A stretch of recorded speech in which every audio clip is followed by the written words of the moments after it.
ಮಹಾರಾಷ್ಟ್ರದಲ್ಲಿ ಸುರಿಯುತ್ತಿರುವಂಥ ವರುಣನ ಅಬ್ಬರಕ್ಕೆ ಯಾದಗಿರಿ ಜಿಲ್ಲೆಯ ಭೀಮಾ ಹಾಗೂ ಕೃಷ್ಣಾ ನದಿಗಳು ಅಪಾಯದ ಮಟ್ಟ ಮೀರಿ ಉಕ್ಕಿ ಹರಿತಾ ಇದ್ದಾವೆ. ನಾವೀಗ ಯಾದಗಿರಿ ನಗರದ ಹೊರಭಾಗದಲ್ಲಿರುವಂಥ ಭೀಮಾ ನದಿ ತೀರದಲ್ಲಿದ್ದೀವಿ. ಖುದ್ದು ಇಲ್ಲಿ ನೋಡ್ಬೋದು, ಈಗಲೇ ಮಹಾರಾಷ್ಟ್ರದಲ್ಲಿ ನಿರಂತರವಾಗಿ ಮಳೆ ಸುರಿಯುತ್ತಿರುವ ಪರಿಣಾಮವಾಗಿ ಯಾದಗಿರಿ ಜಿಲ್ಲೆಯ ಕೃಷ್ಣಾ ನದಿಗೆ ಕೂಡ ಹೆಚ್ಚಿನ ಪ್ರಮಾಣದ ನೀರು ಹರಿದು ಬಂದಿದ್ದು ಕೃಷ್ಣಾ ನದಿ ತೀರದಲ್ಲಿ ಈಗಾಗಲೇ ಪ್ರವಾಹದ ಆತಂಕ ಎದುರಾಗಿದೆ. ಒಂದು ಕಡೆ ಕೃಷ್ಣಾ ನದಿ ಅಪಾಯ ಮಟ್ಟ ಮೀರಿ ಉಕ್ಕಿ ಹರಿತಾ ಇದ್ದರೆ, ಮತ್ತೊಂದೆಡೆ ಯಾದಗಿರಿ ಜಿಲ್ಲೆಯ ಭೀಮಾ ನದಿ ಒಡಲು ಅಪಾಯದ ಮಟ್ಟ ಮೀರಿ ಉಕ್ಕಿ ಹರಿತಾ ಇದೆ.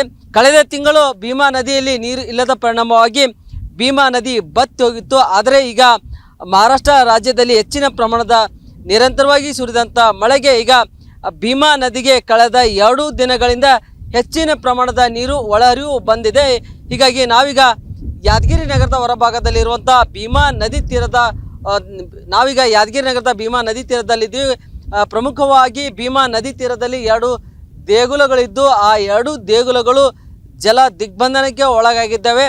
ವೀರಾಂಜನೆ ಹಾಗೂ ಕಂಗಳೇಶ್ವರ 2 ದೇಗುಲಗಳು ಭೀಮಾ ನದಿ ಪ್ರವಾಹಕ್ಕೆ ಜಲಾವೃತವಾಗಿದ್ದಾವೆ. 2 ದೇಗುಲಗಳು ಅರ್ಧದಷ್ಟು ಸಂಪೂರ್ಣವಾಗಿ ಜಲಾವೃತವಾಗಿದೆ. ಪ್ರಮುಖವಾಗಿ ಏನು ಅಲ್ಲಿ ನಾವು ನೋಡ್ಬೋದು, ವಡಗೇರ ತಾಲೂಕಿನ ಗುರ್ಷಿಣಿ ಗ್ರಾಮದ ಹೊರಭಾಗದಲ್ಲಿ ಗುರ್ಷಿಣಿ ಬ್ರಿಡ್ಜ್ ಕಮ್ ಬ್ಯಾರೇಜ್ ಇದೆ. ಗುರ್ಷಿಣಿ ಬ್ರಿಡ್ಜ್ ಕಮ್ ಬ್ಯಾರೇಜ್ನಿಂದ ಸುಮಾರು 3 ಗೇಟ್ ಓಪನ್ ಮಾಡುವ ಮೂಲಕ ಸುಮಾರು 10,000 ಕ್ಯೂಸೆಕ್ಸ್ ನೀರು ಹರಿಬಿಡಲಾಗಿದೆ. ಹೀಗಾಗಿ ಭೀಮಾ ನದಿಗೆ ಹೆಚ್ಚಿನ ನೀರು ಹರಿದು ಬರ್ತಾ ಇದ್ದೇವೆ. ಅದೇ ರೀತಿಯಾಗಿ ಭೀಮಾ ನದಿ ತೀರದಲ್ಲಿ 2 ದೇಗುಲಗಳಿದ್ದವು. ಆ 2 ದೇಗುಲಕ್ಕೆ ನಿತ್ಯವೂ ಭಕ್ತರು, ಯಾದಗಿರಿ ಜಿಲ್ಲೆಯ ವಿವಿಧ ಭಾಗದಿಂದ ಭಕ್ತರು ಆಗಮಿಸಿ ದೇವರ ದರ್ಶನ ಪಡಿತಾ ಇದ್ರು. ಆದರೆ ಈಗ ಭೀಮಾ ನದಿಗೆ ಹೆಚ್ಚಿನ ಪ್ರಮಾಣದ ನೀರು ಹರಿಬಂದ ಹಿನ್ನೆಲೆಯಲ್ಲಿ ಭೀಮಾ ನದಿ ತೀರದಲ್ಲಿ ಈಗಲೇ ಪ್ರವಾಹ ಆತಂಕ ಎದುರಾಗಿದೆ. ಅದೇ ರೀತಿಯಾಗಿ 2 ದೇಗುಲಗಳು ಕೂಡ ಜಲಾವೃತ ಆದ ಪರಿಣಾಮವಾಗಿ ಭಕ್ತರಿಗೆ ವೀರಾಂಜನೆ ಹಾಗೂ ಕಂಗಳೇಶ್ವರ ದೇವರ ದರ್ಶನ ಪಡೆಯಲು ಆಗ್ತಾ ಇಲ್ಲ. ಯಾಕಂತಂದರೆ ದೇವಾಲಯದ ಸುತ್ತಲೂ ನೀರು ಕೂಡ ಆವರಿಸಿದೆ. ಹೀಗಾಗಿ ಭಕ್ತರು ದೂರದಿಂದಲೇ ದರ್ಶನ ಪಡೀತಾ ಇದ್ದಾರೆ. ಅದೇ ರೀತಿಯಾಗಿ ಈಗಲೇ ಜಿಲ್ಲಾಡಳಿತ ಕೂಡ ಯಾವುದೇ ಕಾರಣಕ್ಕೂ ನದಿ ತೀರಕ್ಕೆ ಜನರು ತೆರಳಬಾರದು, ಕೃಷ್ಣಾ ಹಾಗೂ ಭೀಮಾ ನದಿ ತೀರದಲ್ಲಿ ಯಾರು ತೆರಳಬಾರದು ಅಂತ ಏನೋ ಜಿಲ್ಲಾಡಳಿತ ಕೂಡ ಎಚ್ಚರಿಕೆ ನೀಡಿದೆ. ಆದರೆ ನಾವೀಗ ಈ ದೃಶ್ಯಗಳನ್ನು ನೋಡ್ಬೋದು, 2 ದೇವಾಲಯಗಳ ಮುಂಭಾಗ, ಅದೇ ರೀತಿಯಾಗಿ ಬ್ಯಾರೇಜ್ ಮುಂಭಾಗದಲ್ಲಿ ಹರಿತಿರುವಂಥ ಭೀಮಾ ನದಿಯಲ್ಲಿ ಏನು ಕಲ್ಲು ಬಂಡೆಗಳ ಮೇಲೆ ಕುಳಿತು ಹುಚ್ಚು ಸಾಹಸ ಕೂಡ ಪ್ರದರ್ಶನ ಕೂಡ ಮಾಡ್ತಾಯಿದ್ರೆ, ನದಿ ತೀರದಲ್ಲಿ ಯಾರು ತೆರಳಬಾರ್ದು ಅಂದರೂ ಕೂಡ ಜಿಲ್ಲಾಡಳಿತ ಆದೇಶಕ್ಕೆ ಡೌನ್ ಕೇರ್ ಅಂತ ಇದ್ದಾರೆ. ಅದೇ ರೀತಿಯಾಗಿ ಪ್ರಮುಖವಾಗಿ ಈ ಭೀಮಾ ನದಿ ತೀರದಲ್ಲಿ 2 ದೇವಾಲಯಗಳು ಜಲಾವೃತವಾದ ಹಿನ್ನೆಲೆಯಲ್ಲಿ ದೇವರ ದರ್ಶನ ದೂರದಿಂದ ಪಡಿತಾ ಇದ್ದಾರೆ. ಅದೇ ರೀತಿಯಾಗಿ ಈಗ ಭಕ್ತರಿದ್ದಾರೆ ನಮ್ಮ ಜೊತೆ ಮಾತನಾಡಲು. ಏನು ಹೇಳ್ತಾರೆ ಕೆನ, ಈಗ ನೀವು ಇಲ್ಲಿ ದೂರದಿಂದ ದರ್ಶನ ತೋತಿದ್ರಿ, ಏನು ಹೇಳ್ತೀರಮ್ಮ? ಈ ಕಡೆ ಬರ್ರಿ. ಏನು ಹೇಳಮ್ರಿ, ದೂರಲಿಂತ ದರ್ಶನ ನಮಗೆ ಆರಾಮ ಇರಬೇಕು. ದೇವರು ಅಂತ ಕಾಸಿ ಒಳಗೆ ಬರ್ತೀವಿ, ನಮಸ್ಕಾರ ಮಾಡಿ ಮೇಗಿ ತೊಳ್ಕೊಂಡು ಮನೆಗೆ ಹೋಗ್ತೀವಿ ರೀ. ಈಗ ಇಲ್ಲಿ 2 ದಿವಸ ಆಯ್ತು, ಹೆಚ್ಚಿಗೆ 2-3 ದಿವಸ ಆಯ್ತು ನೀರು ಹೆಚ್ಚಿಗೆ ಬಂದು. ಹೆಚ್ಚಿಗೆ 2-3 ದಿನ ಆಯ್ತು ರೀ. ಹೆಚ್ಚಿಗೆ ಬರ್ಲಕತ್ತದ ದಂಡಿಗೆ ದಂಡಿಗ್ಲಿಂತ ಸ್ನಾನ ಮಾಡಿ ಹೋಗ್ತೀವಿ. ದೂರದಿಂದ ದರ್ಶನ ತಗೊಳ್ತೀವಿ. ದೂರಲಿಂತೆ ದರ್ಶನ ತಗೊಳಕತ್ತೀವ್ರಿ. ಇದು ಇಲ್ಲಿನ ಭಕ್ತರ ಮಾತಾ ಇದೆ. ಕ್ಯಾಮ್ರಾಮನ್ ಲಕ್ಷ್ಮೀಕಾಂತ್ ಲಿಂಗೇಶ್ ಜೊತೆ ನಾಗಪ್ಪ ಮಾಲಿಪಾಟೀಲ್, ವಿಸ್ತಾರ ನ್ಯೂಸ್, ಯಾದಗಿರಿ. ಮಹಾರಾಷ್ಟ್ರದಲ್ಲಿ ಸುರಿಯುತ್ತಿರುವಂಥ ವರುಣನ ಅಬ್ಬರಕ್ಕೆ ಯಾದಗಿರಿ ಜಿಲ್ಲೆಯ ಭೀಮಾ ಹಾಗೂ ಕೃಷ್ಣಾ ನದಿಗಳು ಅಪಾಯದ ಮಟ್ಟ ಮೀರಿ ಉಕ್ಕಿ ಹರಿತಾ ಇದ್ದಾವೆ. ನಾವೀಗ ಯಾದಗಿರಿ ನಗರದ ಹೊರಭಾಗದಲ್ಲಿರುವಂಥ ಭೀಮಾ ನದಿ ತೀರದಲ್ಲಿದ್ದೀವಿ. ಖುದ್ದು ಇಲ್ಲಿ ನೋಡ್ಬೋದು, ಈಗಲೇ ಮಹಾರಾಷ್ಟ್ರದಲ್ಲಿ ನಿರಂತರವಾಗಿ ಮಳೆ ಸುರಿಯುತ್ತಿರುವ ಪರಿಣಾಮವಾಗಿ ಯಾದಗಿರಿ ಜಿಲ್ಲೆಯ ಕೃಷ್ಣಾ ನದಿಗೆ ಕೂಡ ಹೆಚ್ಚಿನ ಪ್ರಮಾಣದ ನೀರು ಹರಿದು ಬಂದಿದ್ದು ಕೃಷ್ಣಾ ನದಿ ತೀರದಲ್ಲಿ ಈಗಾಗಲೇ ಪ್ರವಾಹದ ಆತಂಕ ಎದುರಾಗಿದೆ. ಒಂದು ಕಡೆ ಕೃಷ್ಣಾ ನದಿ ಅಪಾಯ ಮಟ್ಟ ಮೀರಿ ಉಕ್ಕಿ ಹರಿತಾ ಇದ್ದರೆ, ಮತ್ತೊಂದೆಡೆ ಯಾದಗಿರಿ ಜಿಲ್ಲೆಯ ಭೀಮಾ ನದಿ ಒಡಲು ಅಪಾಯದ ಮಟ್ಟ ಮೀರಿ ಉಕ್ಕಿ ಹರಿತಾ ಇದೆ. ಕಳೆದ ತಿಂಗಳು ಭೀಮಾ ನದಿಯಲ್ಲಿ ನೀರು ಇಲ್ಲದ ಪರಿಣಾಮವಾಗಿ ಭೀಮಾ ನದಿ ಬತ್ತಿ ಹೋಗಿತ್ತು. ಆದರೆ ಈಗ ಮಹಾರಾಷ್ಟ್ರ ರಾಜ್ಯದಲ್ಲಿ ಹೆಚ್ಚಿನ ಪ್ರಮಾಣದ ನಿರಂತರವಾಗಿ ಸುರಿದಂಥ ಮಳೆಗೆ ಈಗ ಭೀಮಾ ನದಿಗೆ ಕಳೆದ 2 ದಿನಗಳಿಂದ ಹೆಚ್ಚಿನ ಪ್ರಮಾಣದ ನೀರು ಒಳಹರಿವು ಬಂದಿದೆ. ಹೀಗಾಗಿ ನಾವೀಗ ಯಾದಗಿರಿ ನಗರದ ಹೊರಭಾಗದಲ್ಲಿರುವಂಥ ಭೀಮಾ ನದಿ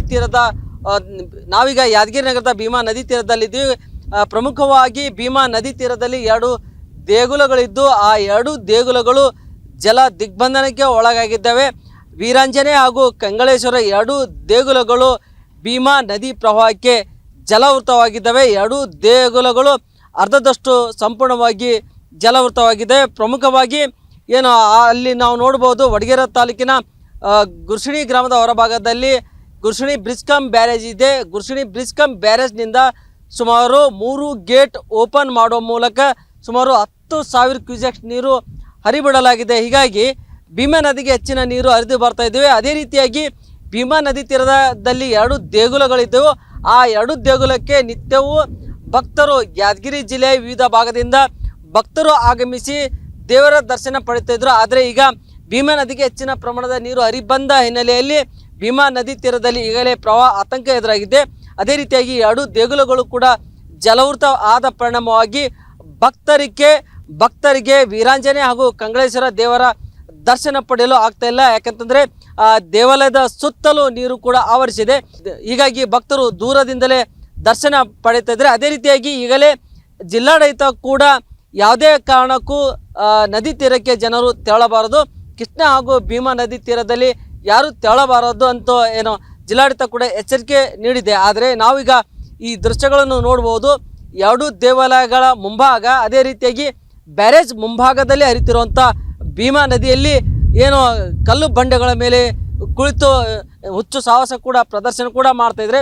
ನದಿ ತೀರದಲ್ಲಿ ಯಾರು ತೆರಳಬಾರ್ದು ಅಂದರೂ ಕೂಡ ಜಿಲ್ಲಾಡಳಿತ ಆದೇಶಕ್ಕೆ ಡೌನ್ ಕೇರ್ ಅಂತ ಇದ್ದಾರೆ. ಅದೇ ರೀತಿಯಾಗಿ ಪ್ರಮುಖವಾಗಿ ಈ ಭೀಮಾ ನದಿ ತೀರದಲ್ಲಿ 2 ದೇವಾಲಯಗಳು ಜಲಾವೃತವಾದ ಹಿನ್ನೆಲೆಯಲ್ಲಿ ದೇವರ ದರ್ಶನ ದೂರದಿಂದ ಪಡಿತಾ ಇದ್ದಾರೆ. ಅದೇ ರೀತಿಯಾಗಿ ಈಗ ಭಕ್ತರಿದ್ದಾರೆ ನಮ್ಮ ಜೊತೆ ಮಾತನಾಡಲು.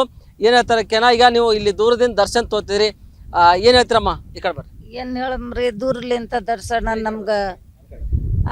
ನಮಗೆ ಆರಾಮ ಇರಬೇಕು. ದೇವರು ಅಂತ ಕಾಸಿ ಒಳಗೆ ಬರ್ತೀವಿ, ನಮಸ್ಕಾರ ಮಾಡಿ ಮೇಗಿ ತೊಳ್ಕೊಂಡು ಮನೆಗೆ ಹೋಗ್ತೀವಿ ರೀ.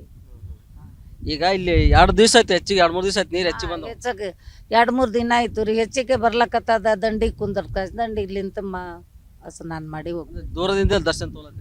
ದೂರಲಿಂತೆ ದರ್ಶನ ತಗೊಳಕತ್ತೀವ್ರಿ. ಇದು ಇಲ್ಲಿನ ಭಕ್ತರ ಮಾತಾಗಿದೆ. ಕ್ಯಾಮ್ರಾಮನ್ ಲಕ್ಷ್ಮೀಕಾಂತ್ ಲಿಂಗೇಶ್ ಜೊತೆ ನಾಗಪ್ಪ ಮಾಲಿಪಾಟೀಲ್, ವಿಸ್ತಾರ ನ್ಯೂಸ್, ಯಾದಗಿರಿ. ಅನುಕ್ಷಣದ ಸುದ್ದಿಗಳಿಗಾಗಿ ವಿಸ್ತಾರ ನ್ಯೂಸ್ ಯೂಟ್ಯೂಬ್ ಚಾನೆಲ್ ಸಬ್ಸ್ಕ್ರೈಬ್ ಮಾಡಿ. ಹೊಸ ಸುದ್ದಿಗಳ ನೋಟಿಫಿಕೇಶನ್ಗಾಗಿ ಬೆಲ್ ಐಕಾನ್ ಕ್ಲಿಕ್ ಮಾಡಿ. ಲೇಟೆಸ್ಟ್ ಅಪ್ಡೇಟ್ಸ್ಗಾಗಿ www.vistaranews.com ವೆಬ್ಸೈಟ್ಗೆ ವಿಸಿಟ್ ಮಾಡಿ. ಅಂಗೈಯಲ್ಲೇ ಜಗತ್ತಿನ ಸುದ್ದಿ ತಿಳಿಯಲು ವಿಸ್ತಾರ ನ್ಯೂಸ್ ಕನ್ನಡ ಆಪ್ ಡೌನ್ಲೋಡ್ ಮಾಡಿ.